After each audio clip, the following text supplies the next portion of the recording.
Hi hello ಹೇಗಿದ್ದೀರಾ ಎಲ್ಲರೂ? ನೀವು ತುಂಬ ಚೆನ್ನಾಗಿದ್ದೀರಾ ಅಂದ್ಕೊತಾ ಇದ್ದೀನಿ. ನಾನು ಸಹ ತುಂಬ ಚೆನ್ನಾಗಿದ್ದೀನಿ. ಇವತ್ತು ಸಿಂಪಲ್ಲಾಗಿ ಒಂದು 5 ನಿಮಿಷದಲ್ಲಿ ಆಗುವಂತಹ ರೆಸಿಪಿ ಮಾಡೋಣ ಬನ್ನಿ. ಯಾವ ಥರ ಅಂತ ನೋಡೋಣ. ನಾನು ಮಾಡೋದು ಡ್ರೈ ಗೋಬಿ ಮಾಡೋಣ. ನೋಡಿ, ಇಲ್ಲಿ ಎಲೆಕೋಸು ತೊಗೊಂಡಿದ್ದೀನಿ. ಎಲೆಕೋಸು ತಗೊಂಡು ಚಿಕ್ಕದಾಗಿ ಕಟ್ ಮಾಡ್ಕೊಬೋದು, ಇಲ್ಲಾಂದರೆ ಒಣ ಕೊಬ್ಬರಿ ತುರಿತಾರಲ್ಲ ಅದರಲ್ಲಿ ತುರ್ಕೋಬೋದು. ನಾನು ತುರಿದಿದ್ದೀನಿ. ತುರಿದು ಇಲ್ಲಿ ಅದನ್ನು ನೀಟಾಗಿ ತೊಳ್ಕೊಂಡು ಒಂದು ಪಾತ್ರೆಯಲ್ಲಿ ಹಾಕಂತಿದ್ದು ನೀರೆಲ್ಲ ಚೆನ್ನಾಗಿ ಹಿಂಡ್ಕೋಬೇಕು. ನೀರಿರುತ್ತೆ, ಹಿಂಡ್ಕೊಂಡು ನೋಡಿ ಖಾರ ಎಷ್ಟು ಬೇಕೋ ಅಷ್ಟು ಖಾರ ಹಾಕ್ತಾಯಿದ್ದೀನಿ. ಇಲ್ಲಿ ನಿಮಗೆ ಎಷ್ಟು ಬೇಕೋ ಅಷ್ಟು ಖಾರ ಹಾಕ್ಕೊಳ್ಳಿ.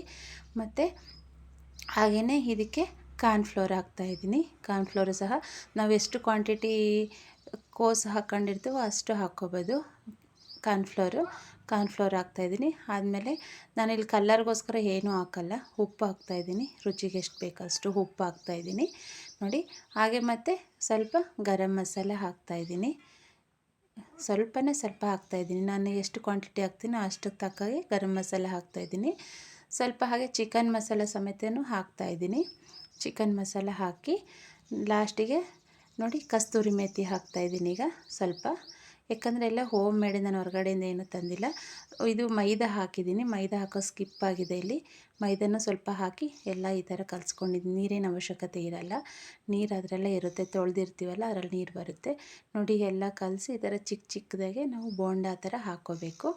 ಅದರಲ್ಲಿ ಸೈಡಿಗೆ ಸ್ವಲ್ಪ ಚಟ್ನಿ ಥರ ಮಾಡ್ತಾಯಿದ್ದೀನಿ ನೋಡಿ. ಮೊಸರು, ಒಂದೆರಡು ಬೆಳ್ಳುಳ್ಳಿ, ಕೊತ್ತಂಬರಿ ಸೊಪ್ಪು, ಹಸಿಮೆಣ್ಸಿನ್ಕಾಯಿ, ಒಂದೆರಡು ಬಾದಾಮಿ ಹಾಕಿದ್ದೀನಿ ನಾನು, ಗೋಡಂಬಿ ಅಷ್ಟನ್ನು ಗ್ರೈಂಡ್ ಮಾಡ್ಕೊಂಡಿದ್ದೀನಿ ನೋಡಿ. ಇಲ್ಲಿ ಇಷ್ಟು ಚೆನ್ನಾಗಿ ಬರ್ತಾಯಿದೆ, ತುಂಬ ಚೆನ್ನಾಗಿದೆ. ಕ್ರಿಸಿಪಿಯಾಗಂತೂ ತುಂಬಾ ಟೇಸ್ಟಿಯಾಗಿ ಬಂದಿದೆ.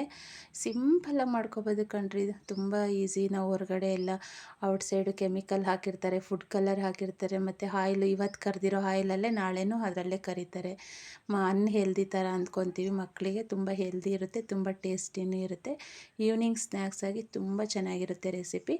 ಇಷ್ಟ ಆದರೆ ನೀವು ಒಂದ್ಸರಿ ಟ್ರೈ ಮಾಡಿ. ಇದು 5 ನಿಮಿಷದಲ್ಲೇ ಅಂತ ಇರೋದರಿಂದ ನಾನು ತುಂಬ ಶಾರ್ಟಾಗೆ ಮಾಡಿದ್ದೀನಿ ವಿಡಿಯೋ. ತುಂಬ ಚೆನ್ನಾಗಿರುತ್ತೆ ಇದು ನೋಡಿ. ಯಾವ ಥರ ಬಂದಿದೆ ನೋಡಿ. ಚಟ್ನಿ ಅಂತೂ ಸೂಪರಾಗಿದೆ. ಮೊಸರು, ಗೋಡಂಬಿ, ಹಸಿಮೆಣ್ಸಿನ್ಕಾಯಿ, ಬೆಳ್ಳುಳ್ಳಿ, ಉಪ್ಪು ಸೇರಿಸಿ ರುಬ್ಬಿರೋ ಅಂಥದ್ದು ನೋಡಿ. ಗೋಬಿ ಅಂತೂ ಸಖತ್ತಾಗಿ ಬಂದಿದೆ. ಇಷ್ಟ ಆದರೆ ನೀವು ಟ್ರೈ ಮಾಡಿ ಯಾವ ಥರ ಇದೆ ಅಂತ.